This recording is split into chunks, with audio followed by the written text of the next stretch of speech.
Ya assalamu alaikum amis chers téléspectateurs de Télé Mbedda en garti émission meɗen Wuur-Rap émission Mamzo king gonanta mon kala saha hande en garti ɗo e PK pour ƴewde artiste uji meɗen donc avant eɗen puɗɗo oɗon biya yon aime yon partage yon goppu commentaire moɗon c'est très important emin cohli ɗum no fewi e ko wona ɗum la fois passé mbaɗoɗen émission ko avec DJ ji ɗi duuɓi en woɓɓe donc émission min jii commentaire uji moɗon vraiment min beltima en no fewi donc hande eɗen ɗo avant eɗen jetto e Mamzo di wonmo gaddanmi on wonmo présentanmi on donc ko phénomène goto déjà badmomi découvrir koye plateforme biteɗo TikTok o donc mi yi on waɗa affaire uji makko nice il répond sur le nom de Las Pheno Hot Boys donc joni mban jettom Wuur-Rap.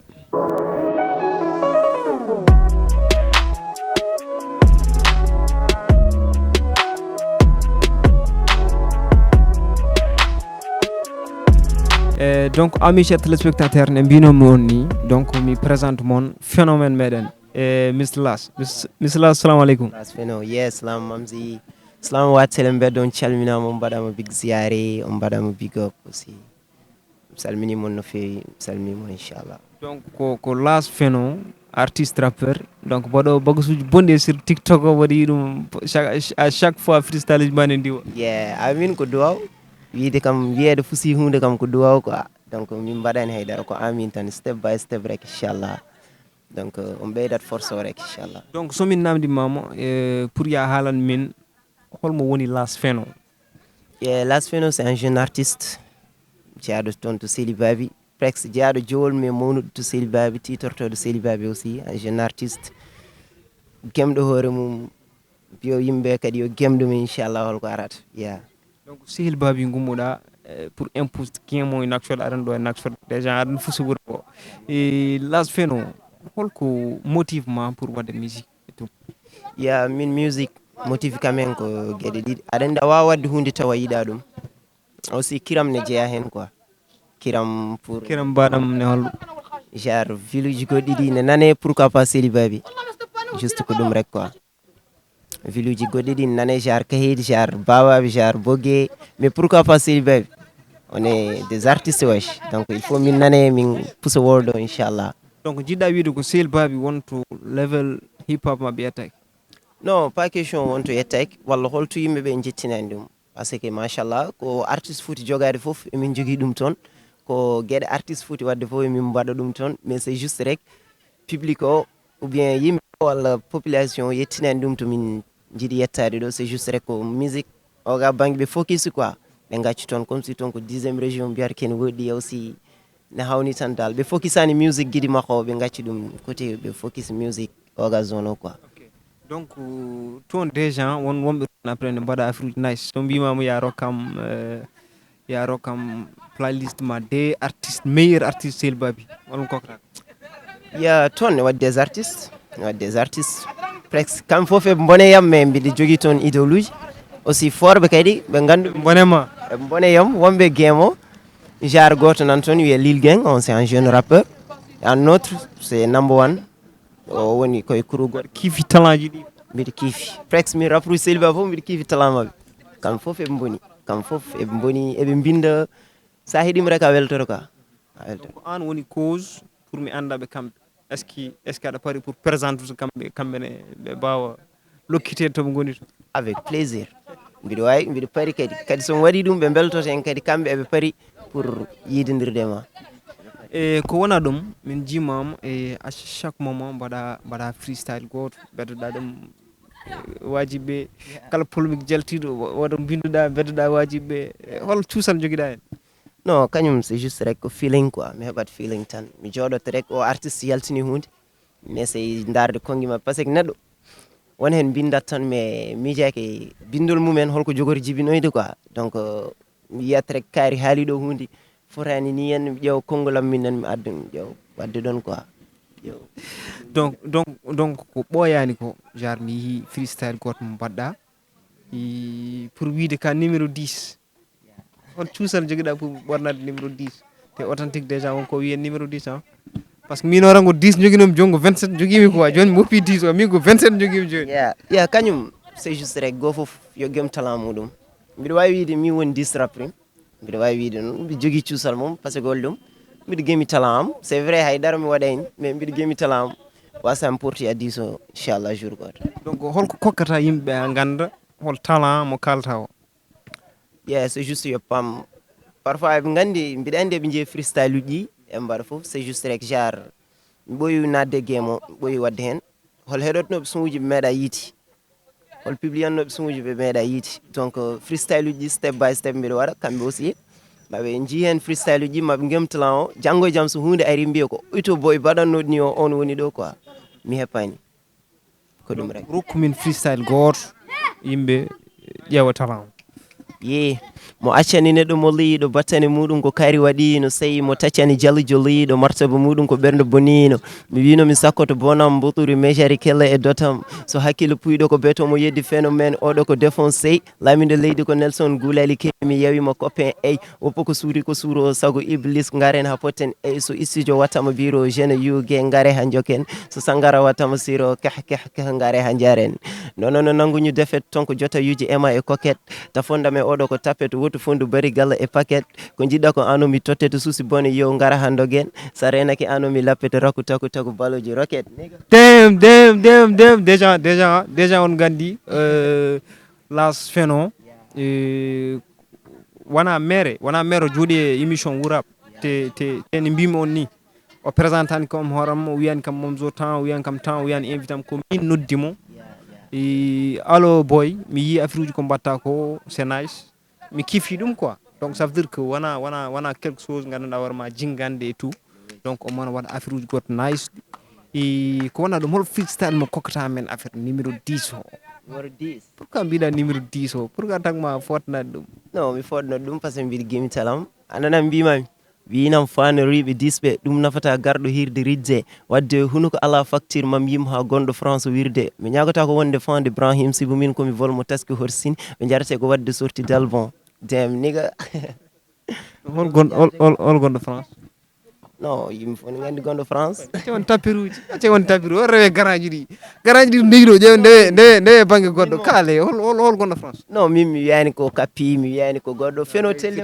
an gay firti ka wi non mi wiyani Phéno Télé en goɗɗo e goɗɗo nan toon BBSG en kamɓe fof ɓen toon mais mi huccitani mbimi ko gonɗo France mais garanji ɗi ko tappetaji kamɓe ɓe gandi moɓe kaldata gonɗo France o eɓe gandi jettiɗo level mabɓe ha koɓe mbiya ɗum ko noon quoi mbiɗa andi ɓe kaldata heddiɓe ɓe kaldata tan koye king kam donc ko noon rek donc hol link ma hakkude ma e artiste uji ɗi naftot comme si gonɗa ko sehil babi actuellement ɗon ɗo min artiste jokkodirmi ko goto on c'est un grand frère min ɓoydi depuis mbiɗa jogui 15 ans mbiɗa wonde makko c'est absent depuis mi jogui 15 ans mbiɗa wonde makko on motive kam normal il me donne des conseils il me fait tout machallah est ce que yimɓe mbawi fadde featuring mon onon ɗiɗo mi andani mi wiyatno amin tan ko amin rek ko amin tan min mbiyata amin tan ko kalɗa koko duwaw quoi non est ce que min mbawi fadde goppine amen ɗiɗon affaire uji artiste uji jiiɗi addude affaire philosophe uji mabɓe ɗiɗon est ce que min mbawi fadde e hakkude mon onon ɗiɗo featuring goto si mbiɗa wawi wiide oɗon mbawi fabde mami liggo ha ken hokka kam wadde e makko featuring inchallah donc actuellement soit raw a suwa yettinde hoorema pour featuring e makko non mi suwa juste mi gemat talent mi jooba quoi hay somi heeɓi level ko mbiɗa wawi waddude makko featuring mi suwa gemde hami yetto e makko quoi mi suwa juste mi gemat talent mi continue liggade hamimi donc jehen ƴeew e vidéo las Phéno garten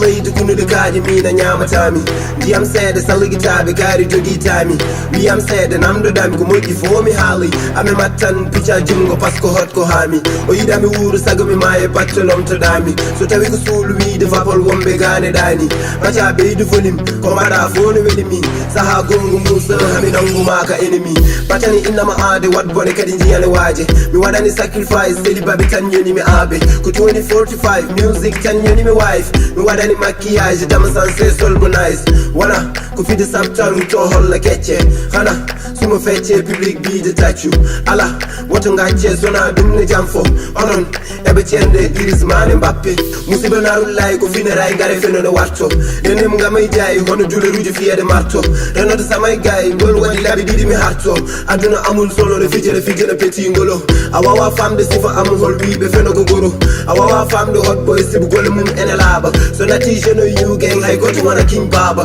so nati respect sedi baɓe min tawi wi woni baba 2020 ha joni eɓe gandi hot boys ne jooɓi a gara mani hono bilge fake jotto ko bawmi so woni ngare télé hey hay feno hawni no woga wade délégué hey jam oɗon cooli ala woto wat king kay waɗi gayni pale guila nden hande kam feno mawni ngare ndele ɗen feno kay waɗi gayni ngare ndele ɗen feno kay waɗi gayni ngare parti de seli baɓe ene tactique fenogo nambo une yeta hoɗo makko de nomata fonu une sese ngara mbattude nomata fonu juufu ngare mono ngare jettine male malkisaɗo ha mum ene filtine mo ronki muyno nene gosam tano entire mi waɗani to mi dumaki less mi wiyani no mi wiyani less ko nambo zino 21st mi lamo leydi ɗum ko fot namo seli baɓe rutto jogani yo willode ɓe keɓi dillana paadi hey hono lesolode so wonti ɓuura bewde gontude engam fode note ngale ɓuura rewde bakkude perego fof mu ñoote so wonti cosa rewɓe joguiɗe galle fof no urane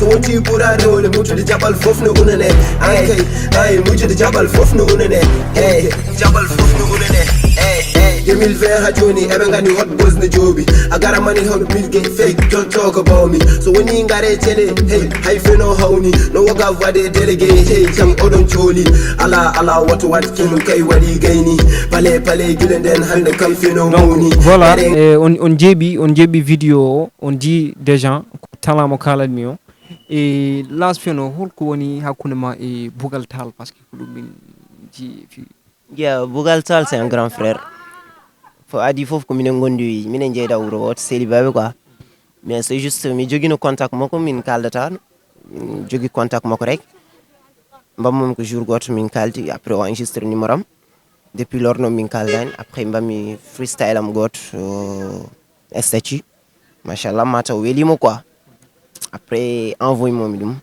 o kiifi ɗum o windi hen c'est cool envoy momi ɗum après kanko moom ko neɗɗo moƴƴo dal comment mi envoyé mo ɗum o kiifi ɗum mi explique nimo probléme après kanko o ari o ƴetti kam wanni kam vidéo jar hayso kanko waɗi vidéo si kanko waɗi ɗum kanko e hoore makko kanko waɗi ɗum aussi il m'a beaucoup aidé quoi o walli ko heewi quoi kanko waɗi ɗum o posti ɗum haa ko yimɓeɓe ne mbawi découvrir as phénomène wonno ko las feno ne mbimi on ni donc jeehe e compte uji makko ƴeewon déjà mono waɗa affaire uji nice ɗi affaire uji gandanɗa hoore ma mo neɗɗo yiyata et puis welto quoi taga ɗum heddade hen donc las vraiment min beltima en ɓen woɗɓe donc vraiment emin mbima kadi courage ko mbatta ko continue no fewi vraiment woni weltare donc en kaɗani ɗon e mbimi on ni en jahat ƴewyen Mamzo Di mais avant eɗen ƴewya Mamzo Di donc won artiste goɗɗo mbaɗowo golle gandanɗa hoore ma paayo dinde golle goto extraordinaire donc kankone kadi koye sur TikTok o gandumomi il répond sur le nom de ISO 97 ISO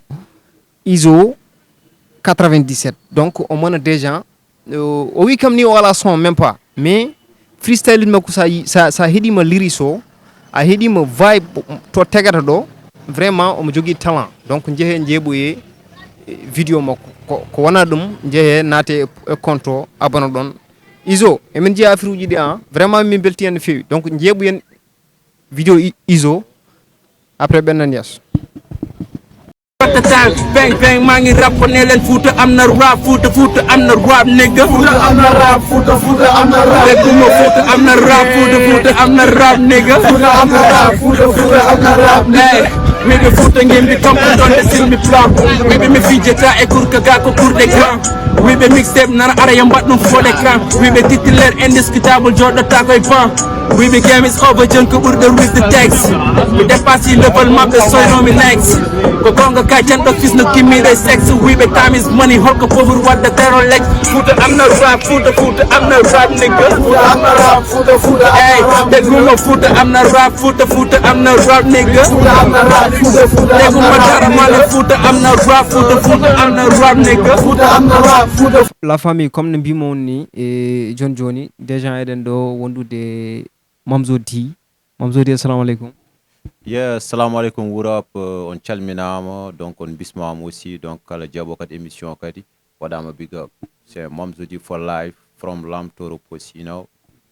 Mamzo di lamb to repos donc hande wana neddo présenteredo e chaîne men e Mamzo ko artiste god baddo ko heewi déjà yimbe en gandi dum e Mamzo di donc Mamzo di eden bawi wiide koye oskuluji ɗi jeeya en duttata ko wonne gueɗe wumta par ce que déjà ko gueɗe peñɗe e Mamzo di holno jiiruɗa e oskuluji ɗi ne mbaddata new generation o hande.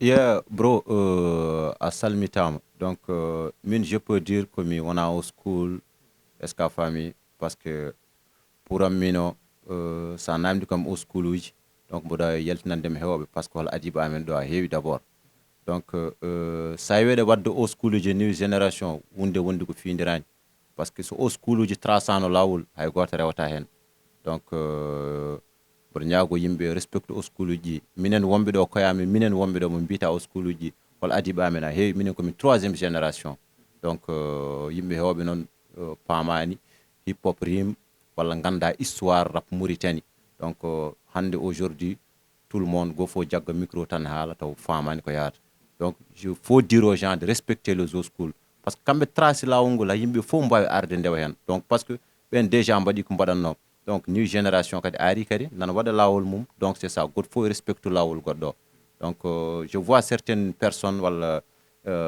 yimɓe ɓe kumpitaki hip hop enen darono mbi au school uji ni au school uji na au school ni taw jomumen pamana e dara donc neddo sene waɗa hip hop walla sene waɗa émission rap est ce que fami hoto watan comme genre comme no genre DJ Doobidou en tu vois donc ce qu'il a fait la semaine dernière c'est pas du tout cool dara tan e internet wi au school uji ni au school uji na donc au school uji liggima heewi so neddo wi au school uji liggaki tar ko jomum anda rap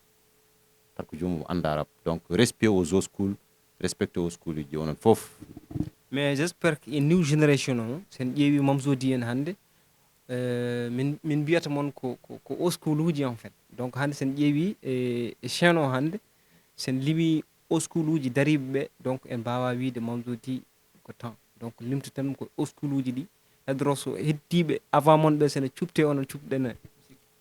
Yeah bon Saïdi mbiya comme au school Saïdi mbiya comme new school ça veut dire min komi rappeur tu vois donc mi waɗani hooram au school kadi mi waɗani hooram kadi new school mboɗom hakkude mabɓe quoi donc je fais tout mboɗom hakkude mabɓe min dal par ce que adiɓe kam ɗo a keewi ɓen mbiyam au school uji quoi donc c'est ça.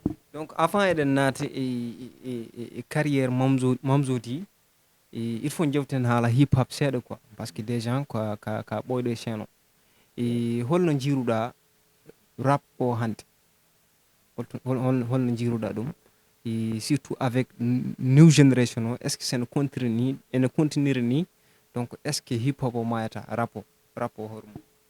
Yeah hip hop mayata donc parce que aussi hip hop changeani donc ko yimɓe ɓe mbasi respectude lawol ngol hip hop mayata jamais hip hop changeta ko neɗɗo o changeata rap heddoto tan ko rap est ce que a faami rap c'est quelque chose ça veut dire c'est frappé rap c'est un message donc so neɗɗo noon natti wadde e rap ko foti wadde e rap donc jomum yalti cadre rap donc hetto jomum wiyete kene waɗa musique mais waɗani rap donc new génération je respecte certaines nana mbaɗa rap est ce que a faami donc woɓɓe kadi nana mbaɗa musique mumen ne jaaha donc ne mbiya c'est des rappeurs alors taw jomumen jalti cadre rap. Mais il faut citer les noms pour yimɓe ɓe ganda ɓeɗo ko fotɓe waɗede e respect parce que pour min ganda quoi ɓeɗo ko fotɓe nana mbaɗa rap emin poti wadde ɓe respect. Yeah donc c'est pas l'appel de citer le nom de certains artistes parce que ça yi hunde wayni jiiɓade donc affaire o fof ɓeydi jiiɓɗum des personnes comme vous surtout vous les animateurs tu vois parce que la plupart de vous sont pas des animateurs c'est des animateurs est ce que fami parce que no mbaɗa émission ngaji mbiya ko émission rap mbaɗata taw mbaɗata ko émission gendiyankagal en émission affaire nalankagal en tu vois ɗo de ma site ay ɗo il faut ceerna ɗum. yeah donc écoute moi je te dis nane mi hokkima exemple comme mbiyam comme DJ Doobidou donc parce que yimɓe ɓe hande DJ Doobidou le Mauritanie là pas le Sénégalais là donc parce que émission sa e rap o hande hunde jiibima parce que waɗoɓe ɗo émission ngaji rap ɓe heewɓe hen ene mbiya ko émission rap mbaɗata mais ɓe ganda ko firti rap ɓe ganda ko firti rap ɓe mbaɗata ko émission nalankagal tu vois donc la plupart d'eux n'invitent pas les rappeurs est ce que parce que ƴettata ko nalankoɓe mbatta ɗumen rappeur uji donc ça faut respecter les gens qui font le rap donc ɗum ɗon hande manque hip hop o ɗum tagi hunde jiibima ha jiibi pinde fof sooda caméra mum sooda micro mum daro wina waɗa émission rap taw jomum famani rap donc emin ñaago wonɓe Mauritanie ɓe wonɓe Sénégal ɓe kamɓe fof eɓe jaa ɓe janggoya ko woni rap ɓe kumpito ko woni rap est ce que fami yoɓe ɗo koye mum ko influenceur uji walla influenceuse uji haaloɓe rap ɓe donc yoɓe janggoy ko woni rap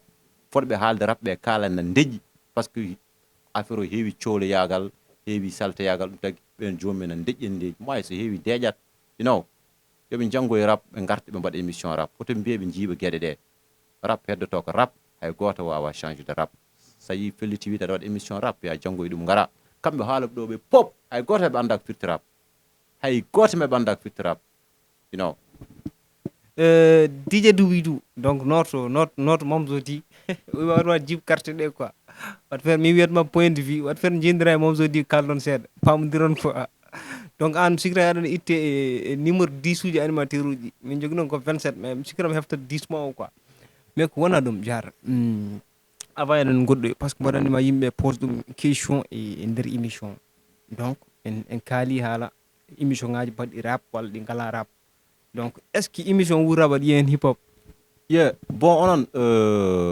mboɗo yiya hen hip hop par ce que oɗon gara est ce que a faami vous sabiye comci moon ko comci hip hop mais nandani wiyoɓe ne mbaɗa émission hip hop jomum en garen ɓorni wutteji est ce que a faami walla en ɓorni darraji onon aussi koye moon oɗon poti yaade ɓeydu yon wittu namdo ɗon est ce que a faami par ce que ɗum ɗo sa felti wiide aɗa daro yeeso aɗa waɗa émission hip hop yata waɗa joginde ɗum gandal c'est vrai neɗɗo wawa andidde foof est ce que a faami mais holko poɗɗa andude d' abord ɗum woni nécessaire sa heeɓi nécessaire o gara batta wadde yimɓe émission ɓuuri tan joɗɗa tan hankandi aɗa jooɗo e télé walla aɗa jooɗo e ɗum tan aɗa patina aɗa haala ka anda tawa anda gat fuɗɗi quoi tu vois ça c'est du manque de respect donc c'est mieux ko ganda ko ɓenni ko pour mbawa jokkade yimɓe ko ye faut ganda ɗum d' abord par ce que ruttade caggal bonani sa ruttima caggal a janggi a arti donc sa joddimi yimɓe mo andu ko kalɗa hol foɓɓe wadde émission ngaji hip hop nanɗo ene gandi ene gandi hip hop o ne gandi hip hop o to fuɗɗi ne gandi foof tu vois jomumen nane ndeeji tu vois par ce que affaire o sa yi jomumen garani walla jomumen mbaɗani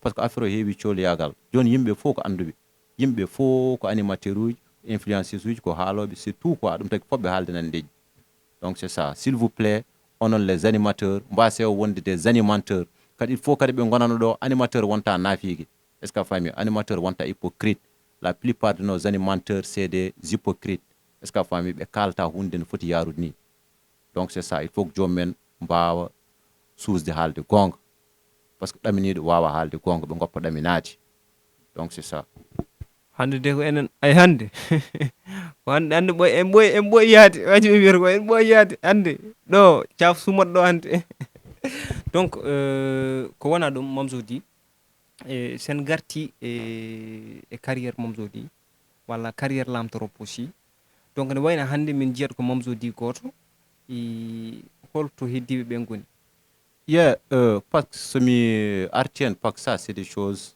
mi haali ɗum mi halti lamtoro aussi ça existe toujours donc big nan keeji min bonum ɗo est ce que a faami mi waɗa carrière am en solo donc c'est ça mais min galda e probléme goto faut que naate ko yimɓe so welama roppi à Londres big so welama roppi à Chine est ce que a faami donc c'est ça carrière lamtoro aussi ko carrière lamtoro aussi carrière big ko carrière big carrière Mamzo ko carrière Mamzo donc lamtoro aussi so yonti ne waɗa projet mum walla ne waɗa ce truc lamtoro aussi rentata waɗa donc c'est ça faut ko yimɓe mbaɗa ɗum e koye men lamtoro aussi ne woodi kadi big wona musique rendinamen son frère donc c'est ça donc wona ɗum e min jii dernier moment jaltunoɗa 2 vidéo e 2 vidéo ɗi sa heeɗima aɗa wawi wiide ɗum ko éco trip, aɗa wawi wiide ɗum kaldata koye laamu.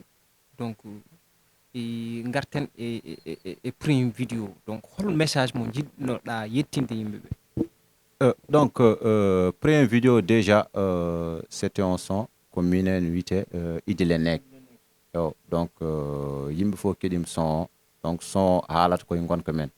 Donc min musique am ɓuuri wawde haalde ko yimɓeɓe guuri ko, par ce que ko rap mbaɗami, tu vois. Parce que je crois neɗɗo so felti wiide ne waɗa rap tan haalata gonko population mum. Donc cela veut dire joomum ko yo oppu rap wiye min joni ko musicien, walla mbaɗami ko tas, walla mbaɗami ko mballak. Donc c'est ça, parce que min musique am fof ko ɗum ɗon. Parce que rap, on rappeur sont messagers. Donc rap so natti wadde message pour amin, ça n'a plus de sens. Donc ɗum tagi mboɗo heddi ko hanki ko ha joni. somi heeɗima son ko ɓuurami markude hen ko wiide yimɓeɓe yoɓe gandu rap discours o basi koye actualité. Rap ko actualité, rap ko discours goto basi koye actualité. Donc min ko hen basimi. Donc so goɗɗo basaki hen yo andu jomum ko yalti bowal.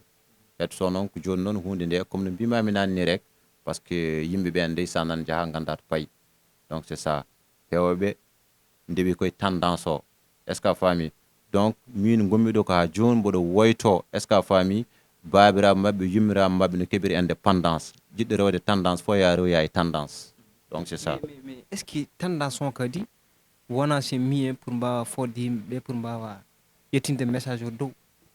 Les messages passent, parce que aɗa andi ko ɓuuri mettude findinde fof ko ɗankiniɗe. Les messages passent. Min hande mi wiyata rap am heɗetake, yimɓe keɗo kam machallah, mawɓe e sukaɓe fof ne keɗo. Donc c'est ça. Donc rewɓe tendance ɓe ɓen ko rewɓe tendance, est ce que a faami, yoɓe jaaha ɓe pilne koye mabɓe bandance. Voilà.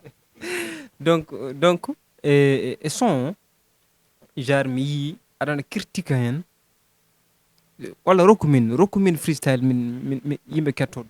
Donc hol freestyle, hol son? E son primo min mbi. Ok, donc ɓe mbi kam joni sa yimani gueɗe ma pewata, vidéo ji so rewɓe gamani hay goto ƴewata, ha joni holɓe pamani an ko ƴewata, koɓe tali ko min mi talani ɗum e lew on pamata. ɓe mbaɗi feere fof beele mboɗo waylo, ɓe mbattami goɗɗum ɗum. ɗum tagi jimi explicandemo ɗon. Donc par ce que aɗa andi affaire o heewi haala. Donc y a des gens ne mbiya hande sa waɗani ɗum rap ma heɗetake. Moi je dis c'est faux. Donc rap sa waɗi ha feewi tan heɗete, mais e nder son mbiɗa ɓe mbi joni sa yimani gueɗema pewata. Donc e nder vidéo ji so rewɓe gamani hay goto ƴewata. Donc jiɗɗa wiide ko hande sa waɗani musique R&B yimɓe consomta ɗum ne feewi en fait. Donc parce que ɗo ga waɗa ko R&B, ɗo hay goto waɗani ɗo R&B. ɗo ko hakkude mbaɗowo taso, hakkude mbaɗowo funanna e mbaɗowo mbalak. ɗo hay goto waɗani ɗo R&B ala ɗo e wuuro ngo. Est ce que a faami. Donc juste rek pour yidde ya Babs, ya Las Vegas, ya woɗɓe en fait. Non, ɓen mbaɗani R&B a yaltinta ɗo mbaɗa R&B. ɗo e wuuro ngo goto min jino ɗo no wawi wadde R&B, hay on joni majjiri wamin woni laabi. heddiɓe fof mbaɗani R&B. est ce que a faami. walla goto ne wonno ɗon wiye clé d'or, est ce que a faami. Donc sa o kalami ɗo ko hewɓe hettoɓe ɗo rap ɓe ganda ɗum. Donc c'est ça. Donc heddiɓe fof mbaɗani R&B, go fof kon yimmat ko musique mum rek. ɗum oɗo musique mo mbaɗata o joni holno mbirta ɗum? mi andani ɗum ko kamɓe namdoɗa, min mi andani ɗum ko kamɓe namdoɗa musique mom mbaɗato, par ce que min wona mi waɗani musique mabɓe, min gandu ko musique kam. En tout cas batte hakkillaji, mais ko wona ɗum jare e nder son ma o ɓen ji vidéo ji rewɓe gamani hay goto ƴewata, mais on a vu que rewɓe ne goni hen mbaɗi comci ɓaleji ɓe murni voix ji mabɓe nane refrain o, j'espère ɗum ko haalata. Parce que ay to jiiɗa ɗo hunde fof ko suturu, parce que Allah wi debbo yo suuru, tu vois. Parce que aɗa e wadde vidéo ji ma rewɓe mais tawni timmi, parce que fami kadi tawni cuuri. Donc c'est ça. Donc rewɓe wonɓe vidéo ji ɓe jimi, et puis ɓe gari ɓe cuuri ɓe murni, et puis voilà. Donc c'est ça. Vidéo ji am ne mbawi wadde rewɓe, mais rewɓe garat hen peewi kadi kala jiɗɗum kadi tan wawi yebde. Donc c'est ça. Ça veut dire que mbawi wadde ɗum référence quoi. Ouais, donc c'est ça, ça peut aller. donc en paami e avant en ɓen ƴeewen vidéo seeɗa yimɓe garta.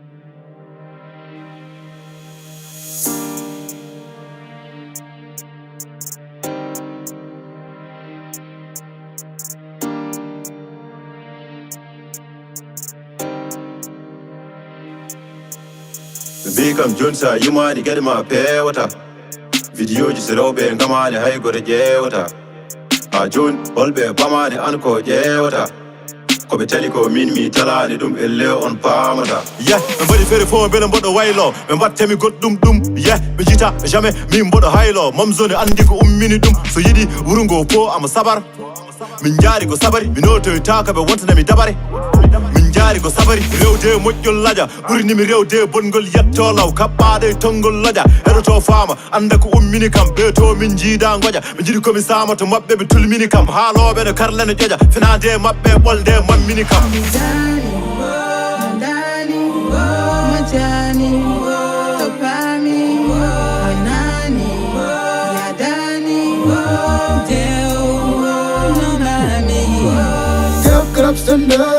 minen ko révolution min mbi Phenomene besto min mbi grab minen ko évolution min jiɗi Phenomene besto min jiɗi min nayima welma jimdam ɓeyduma ustanima jimdam yaltat ko hujjajima gonkama ɓeydat ustanima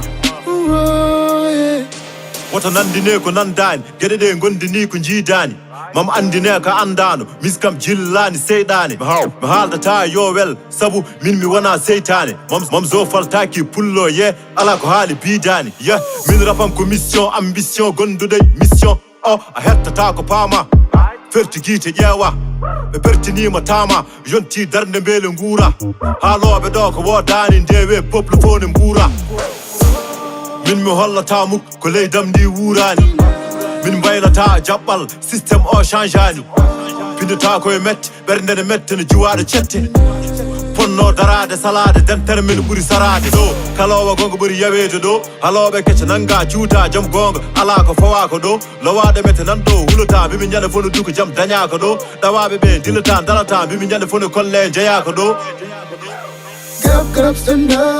minen ko révolution min mbi Phenomene besto min mbi minen ko évolution min jiɗi. Voilà, amis chers téléspectateurs, on dit vidéo déjà ko Mamzo dit et vraiment affaire on waɗi fayida ko wona ɗum min di ko vidéo goɗɗo calorɗo nde kemmi vidéo nde ko mi envoyé direct message mbimami grand mbaɗɗa ɗo ko film parce que affaire o tellement ko aɗa pari quoi et puis vidéo ji ɗiɗɗi fof ɗi goɗɗodirani koɗi kalata toujours ndeɗon haare kaɓerɗa donc ko chapeau goto mami mbiyatma Mamzo di déjà guila yaaɓi jaɓɓal mum yaɓɓitani ko lawol gotol jogui musique goto waɗat heddoro ko en change variation ngaji mum goɗɗum e nana développement technique aji afrique goɗɗi mais on a vu ko umminnoma ko ha joni umminma ko umminno lamtoro poosi ko ha joni ko ɗum umminma a selani lawol ma donc holko tagma jagguitade no fewi ha woni ko neɗɗo wawa selnudema bon bro parce que an déjà mbiɗa ko rap mbatta rap no waɗi concept mum frère il faut ko yimɓe mbatta hakkillaji koye mumen faut ko yimɓe gar go fo artir jabbere mum rap ko message un rappeur c'est un dénonceur est-ce que a faami un rappeur c'est un porteur de voix an sa wi ko rap mbatta est-ce que a faami an a haalata ko population wuuri ko ara natti wadde rap faut que ça soit là dans les têtes de certaines personnes min somi natti hande haalde gonga ça veut dire komi yalti rap donc ngol ɗon lawol mi ƴetti mi goppata ngol ɗon lawol en tant que mi wi komi rappeur somi natti wonde rappeur noon est ce que a faami so welama hankadi mi rewya ko jimmi ko donc ɗum ɗon jimmi andinde yimɓe ɓe rap ko gonga hay goto wawa change de rap ko neɗɗo changeata kono neɗɗo wawa change de rap ko neɗɗo changeata minen ko ngol ɗon ko rap min mbaɗata ko ngol lawol min ƴetti et puis kadi ko hen min keddoto donc c'est ça kadi min forsani yimɓe ɓe yo kadi amen force. On n'oblige pas les gens de nous écouter. Son amen so ngari saɗa yiɗi heɗo sa wawa zappuɓen na so min mbaɗi concert saɗa yiɗi art sa wawa ɓennu. Donc c'est ça. Min concert même si c'est 10 personnes ari mboɗandi ɓe c'est du real nigga. Est ce que parce que mboɗandi ɓe yimɓe ko gonga addiɓe ɓe yimɓe ko wona naafigagal addiɓe ɓe yimɓe porsaka. Non, n'oblige pas les gens de nous écouter. Donc c'est ça. Donc vidéo ma chalor idée on e yari ni pourquoi idée on tournage. Yeah, bon déjà ana heɗim son calor parce que ko jiiɗa ko haare woni ɗon parce que rappeur ko kaɓeteɗo rappeur son combattant. Donc rap wona daraɗo ɗon woni vidéo ji en ɓiñi ene muccitoni mum non c'est pas ça. On rappeur c'est un combattant. Donc parce que on a koye guerre. Donc on a choisi ces scénarios réalisateur ari min joddima il a écouté le son mi addi hen idée jam konko addi hen idée ji makko vidéo ni foti waade et puis min mbaɗi kadi vidéo fof no jogui scénario mum par ce que koye combat min goni. Donc min kolli yimɓe minen komin goni koye guerre. Donc guerre noon ne heewi façon ngaji darade mbiɗa a jaɓani ɗum ko a kaɓaɗo. est ce que a faami hay daara neɗɗo ɗurnoɗa mbiya a jaɓani koye haare jeeya. Donc il faut ko yimɓe paama ɗum. So yimɓe noon mbi rap ni walla rap wona ko naafi gagal ɗo ala mo muusirako ɗo e ndiɗo leydi. Donc heddi ko noon la majorité de la population koko majji est ce que a faami walla koko majjikini. Donc c'est ça ene jiiya réalité o no calo wuurdi ɗum ɗo hay goto wona ɗo free. Donc an a yi situation gonɗo ɗo ƴeew hande aujourd'hui toute la jeunesse en train de partir. Jeunesse fof nan doga nan yalta leydi ndi en yaha laabi Nicaragua. Pourtant ɗo eɗen mbawno ɓurde ɗo free. Goto min fof no jogui hakke mum wonde ɗo ñaama haara liggo. Est ce que a faami yimɓe gonani e sécurité jalta police jagguma nawma commissariat warma ɓe jiiru ɗum guite men jalta aɗa yaha soirée police jagguma walnuma commissariat hay goto suusa haalde. Donc il faut dire aux gens holko poɗɗen haalde ha heewi holko poɗɗen haɓanade ha heewi. D'abord enen sen keɓani liberté en mbawade haydara. Donc ko kolleten ɗo ko fof kecce concert aji nan dartine jamma e ñalawma. est ce que a faami nayite nde mbaɗa concert ma police coupe. est ce que a faami donc holko poɗɗen haalde ha heewi mon frère. Faut ko yimɓe ɓe dutto à la réalité. Donc wonɓe ɗo ne frima wonɓe ɗo ne kolla ko woodani. Donc c'est pas le moment, c'est le moment de se battre ko moment darade. est ce que a faami yimɓe ndentino dowlu men katto fenade. Donc so yimɓe ndenti donc nomin kadarata ni e woɓɓe ɓe no kadarata ni enen fof sen ndenti en goni haɓɓere sen kaali wulango mawnat. Donc so woni ɓe ne gasa ɓe no gubbo ɓe no kolle ne belti ɓe ga ne goya aɗa andi affaire o musat. Donc ɗum min ñaagi yimɓe ɓe yo garto à la réalité. Sukaɓe ɓe yo gartir hakkillaji mumen goni koye majjinede gonɗon koye majjinede. Faut revenir à la réalité. Yimɓe nguuro gonga quoi tu vois parce que fenade yata e nokku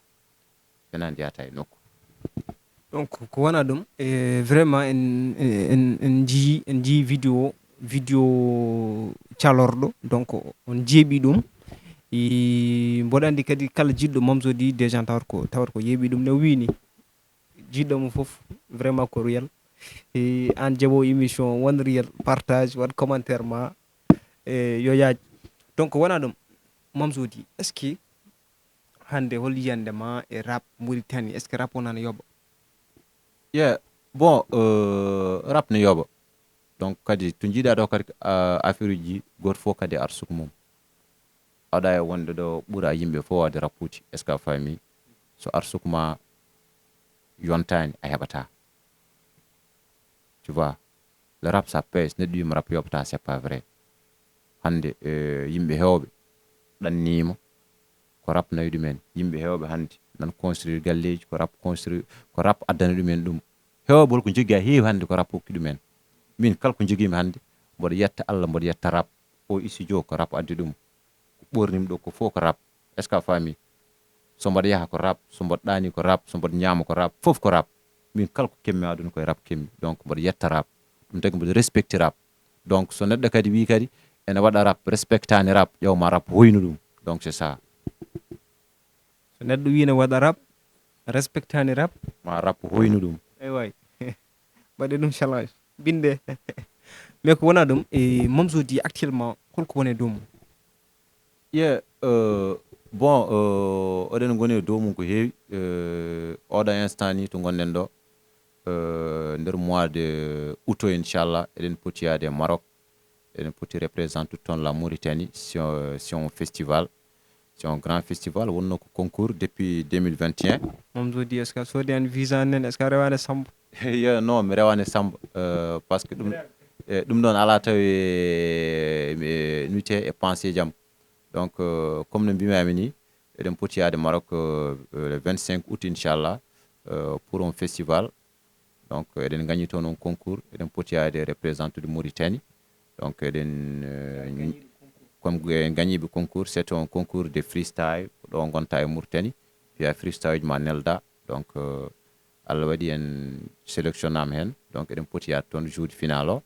Donc mi ñaago yimɓe fof yo mbad duwaw jeen gadden coupe o. Donc c'est ça. Il faut soit clair. Il faut pamina yimɓe parce que ko affaire goto surprise parce que ɗum mi nanani ɗum e nokku en fait. Donc même pas mi yiyani ne winda en fait. Donc il faut soit clair kalna yimɓe Mamzo di koko gagni concours en foti yaade Maroc. Donc il faut laɓɓina yimɓe les tricks holno yaari quoi. Yeah, bon, parce que y a des choses, ça y hunde nde mawnani haalaka parce que ko Mamzo di, tu vois. Ouais.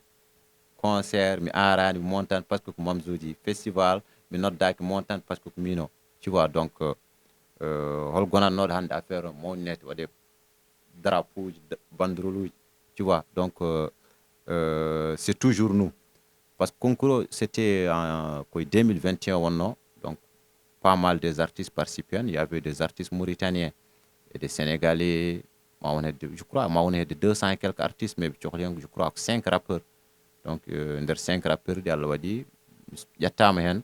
Donc jaadumi final koye wiyete il y a un Sénégalais nan hen woni koye wiyete dans un groupe wiye waɗoɓe drill ɓe, tu vois no mbiyete akkude soki goto nan hen wiye Hélène Xel Ñaar. Donc kanko ƴetti les meilleurs freestylers hikke Sénégal en 2022 je crois.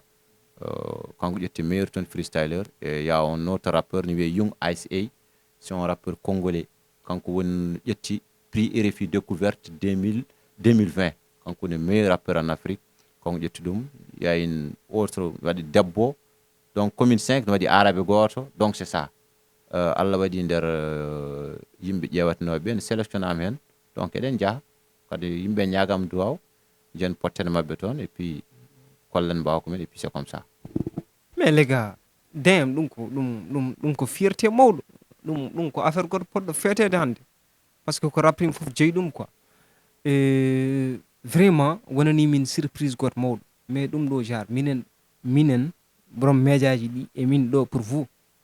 Donc ko wayni so kewi il faut mbiyon min poster.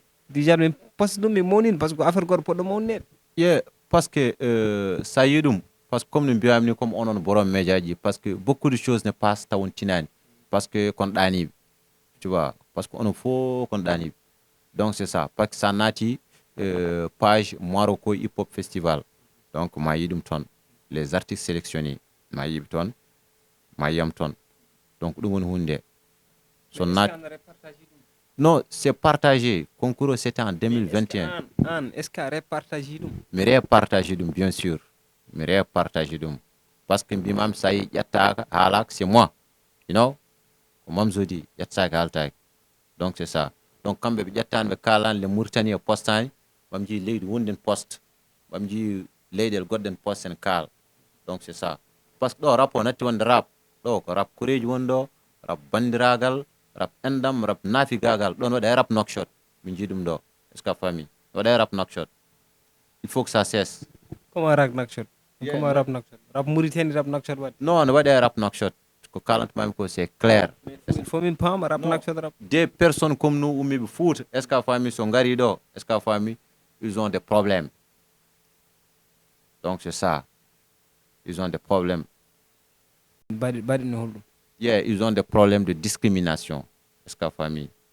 Donc c'est ça. Parce que ɓe gona knockshot naɓe ɓe gummi ko Fouta. Est-ce que a famille? Donc c'est ça. Est-ce que a famille? Ɗo ko rap koreji woni ɗo.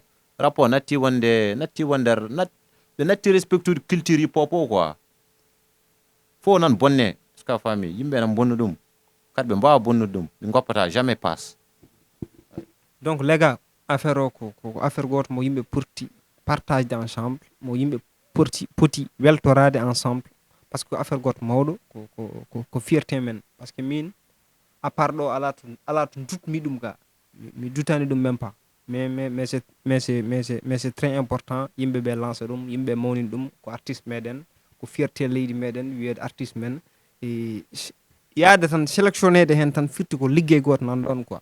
Donc comme no mbiɗa ni chapeau à toi vraiment jogade talent o gemde hoore mum nde donc ɗum ɗon ɓuuri wonde l' essentiel ko e ko heddi ko mais ko wona ɗum est ce que ɗiɗo temps uji min nanani en ñohe Mamzo dine album mum no foti dillude tout bon album o to joɗɗen ɗo album o ko gassi nan mixé Dakar album o ko gassi ha laaɓi donc min goni koye ƴewde rek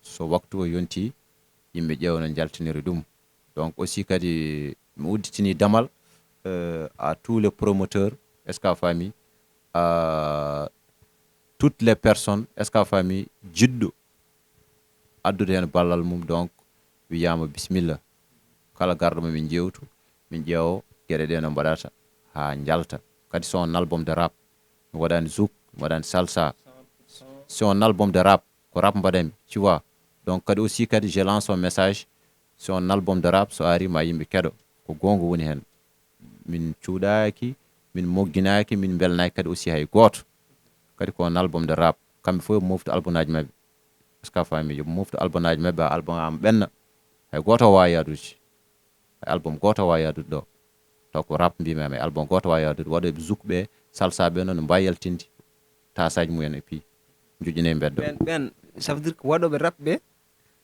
yoɓe moftu album ngaji mabɓe addat ma yewta waɗoɓe zouk ɓe noon e mbawi yimde waɗoɓe rap ɓe moftu album ngaji men ha album ɓen so soɓe nani date o fixama e goto yaltine ewa heddiɓe ɓen noon mbawi continde tasu mumen quoi. mais Mamzo di somi rokkimo joni somi wimama ya rokkam playlist ma ɓeɗo waɗoɓe rap mo kokota kam bon waɗoɓe rap kewani Mauritanie frère pour te dire waɗoɓe rap ɓe kewani dey par ce que onon oɗon keɗota rek walla yimɓe keɗot tan ganda waɗo rap est ce que fa min mi yiiɗo certaine yimɓe ɗo wiyete nder diwan dande maayo to mbiya Boy Jar ko rappeur meilleur rappeur est ce que fa hay Abda MC mbi ɗum ko rappeur est ce que a faami arande affaire ɗum tagi yimɓe ndeysan ganda ko fitta rap ɗo e wuuro ngo waɗa rap kewani frère seeɗa waɗat rap non playlist ma meilleur ɓe mbiɗa ɓe min woto suuɗiɓe quoi non mi watta playlist par ce que ɗo ga waɗoɓe rap ɓe ga est ce que a faami sont pas considérés comme des rappeurs ko ɓuuri hen hewde ga considéra comme des rappeurs rap sen haala ɓe kaltaki pour te dire on mbaɗani rap ɓe mais lega probléme rappeur uji tan ko tartade nde ɗum komin playlist o kaari écoute frère j'ai pas le temps de citer tel mbiyan ko waɗoɓe rap ɓe est ce que a faami so rap ni cité ko ɓuuri hen hewde kaltaki ko min gona rappeur uji ɓe ƴeew gadde mbiya ɓe ko rap mbaɗata to Allah seeɗi mbaɗan rap donc c'est ça rap no waɗi ko sali rap no waɗi ko jaaɓi waɗe gueɗe sa diwti tan a ɓenni tu n'es plus dans le game.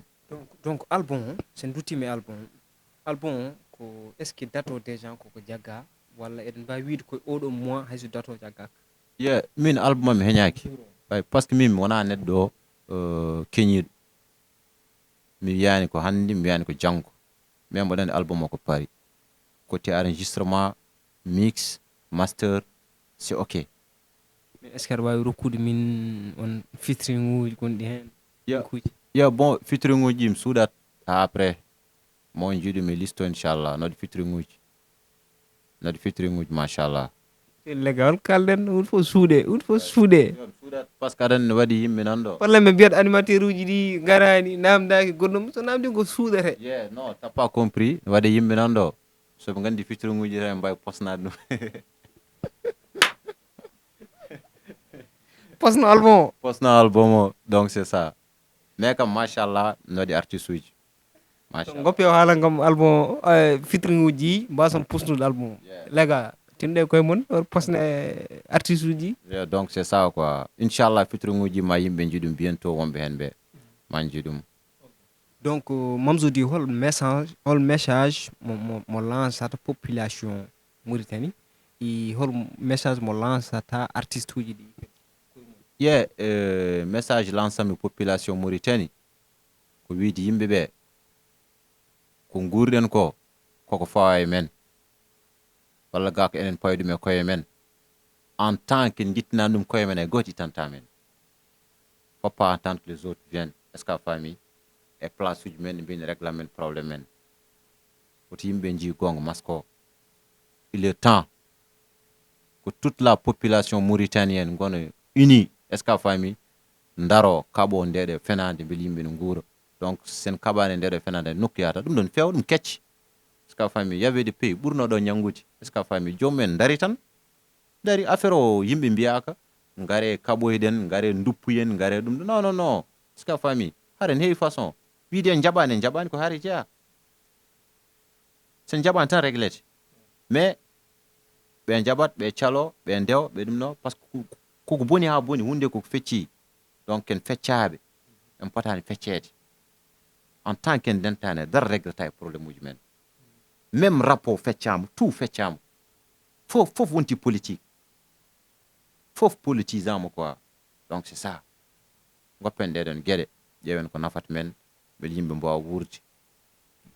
Message goto très important ne moƴƴi kadi yimɓe ɓe mbatta hen hakkillaji ne feewi vraiment eɗen gandi ko Mamzo di neɗɗo goto gongiyanke neɗɗo goto sérieux e bawɗo ko waɗata ko aussi. Donc Mamzo di hol question mo imagine ta min somi posanimo ɗum hande so wihi ma wi min no cikkannomi Mamzo ma posamo question quoi. Bon je crois poser question ngaji des fois a namdima tu vois. Donc ko question goɗɗo rek mo mbiyami a posani tu vois. Donc ko par rapport à situation ko dogata ɗo e leydi ndi hande ko tendance hip hop o. Est-ce que famille et tout ça quoi. Donc oɗon question rek tendance hip hop jawo joni o ko haalde so wimam noon foti ko ya ñoƴƴi hen par ce que nane puɗɗima addude toon celɗa yettade. Donc d'accord tendance o ne foti memede holno jiruɗa tendance o. Donc vas-y holno jiruɗa tendance musique men hande. kañum comme ko fate ko haalteɗo hande ko clash uji tout ça clash koye rap jeeya beef quoi. way min mi wawa ittude clash e rap par ce que clash ko banggue beef ko banggue. Par ce que sa nani beef ko yimɓe donki réglude clash o nder haala son ji potten e Mbedda cippiren ɗum woni beef. ɗum nane rap nande rap nane rap mi sala kadi ɗum ni iwe rap. Mais enen hande population mauritanienne est ce que famille je crois eɗen jogui ko poɗɗen foɗanade. Est ce que famille taw wona maillot 10 5 20 est ce que famille. Donc c'est ça par ce que ɗum tekkere mi ko gandu nandane maillot made. Donc c'est ça min mi ala maillot j'ai pas besoin de maillot. Donc c'est ça hande holko yimɓe poti foɗanade. Est ce que famille taw wona maillot poɗɗen ko foɗanade yo nguur poɗɗen ko foɗanade hip hop men yo reconnaisse. Donc c'est ça par ce que ɗum to bolle puyɗe go fona darade so mo wi kañum woni est ce que famille. Donc mi salaki noon rap ne waɗa clash mais hande to gonɗen ɗo leydi min ndi ñangui mon frère. Mais est ce que aɗa paari so naɗɗima go mbiya ɗum ɗiɗi. Ça dépend e temps o ça dépend e temps o walla ça dépend no jomum haaliri e ou bien ça dépend encore humeur am. Donc c'est ça min e rappeur goɗɗo mulani. Mais est ce que ne foti wadde min oɗo wona giƴam min komi old school min komi temps donc o ko boy mi fotani jabademo. Est ce que ne foti wonde game. Bon ɗum ko ça dépend certaine old school uji. Est ce que famille min rap ko rap tan old school new school rap ko rap tan. Sa haalde yam sombo jogui mi jabma somo ala temps mukma so yiɗi gona old school no wawi haaldude par exemple par exemple kadi roi hems hakkude makko e authentique donc o répondra parce que des gens ko o dépasse ɗo non. Bon toon min mi yiɗa nat toon par ce que toon goto foof e choix mum. Donc goto fof andi no yirata so clash am walla no clash ak min somo clash am no jiirami ni e goɗɗo no yirata ni c'est très différent. Donc c'est ça. Mais est ce que an aɗa foti jabarade oɗo par ce que affaire o mboɗo foti jabademo tan juste mi waɗaka ko cukalel mi waɗa ko mawɗo par ce que o clash moɗo mérite moɗo jaabo ɗum walla aɗa miijo hen ɗi miijoji an ko sans dépend nde areyam nde encore sans dépend de mon humeur. Donc c'est ça kono min hay rappeur goto mi hulani way kada rappeur goto kam mi ronkani reglude compte mum donc c'est ça mais oɗo instant to gonmi ɗo je suis chargé est ce que a faami holko woni hoorema heewi est ce que a faami par rapport à situation yimɓe no gurdini par rapport à situation leydi men no yarata ni par rapport à situation gurdama mino est ce que a faami mais ko fate clash est ce que a faami mi meeɗa dogde ɗum donc c'est ça fate clash Mamzo meeɗa dogde ɗum en tout cas sen kaali haala tendance o en mbawa haalde haala tendance taw en kalani haala musique R&B o en garini hen nane mais il faut garten hen par ce que musique o actuellement omo wone tendance en fait donc en jii waɗoɓe ɗum ɓe nana kewa doole banggal juuji banggal concert uji firti ko showbiz mabɓe o nana diwa en fait nana fuɗa bibje par rapport ke waɗoɓe rap yeega an mbiyami ɗo ala baɗo R&B mata fam mbiyami ko ɗo ala baɗoɗo R&B goto fof waɗa tan kono sentir ni est ce que a faami fawo ins mum hay sen waɗi tasaji fi hen yimɓe keɗo fi wala hay goto me waɗani ɗo R&B frère donc waɗoɓe kadi musique mbiɗa o so mbaɗi banggal popularité on ɓeyɗo way cool yo Allah newnu mais goto fof e vision mum est ce que a faami goto fof kadi lawol mum mais min ñaguima ko gueɗel gotel est ce que a faami donc no waɗi yimɓe on doit le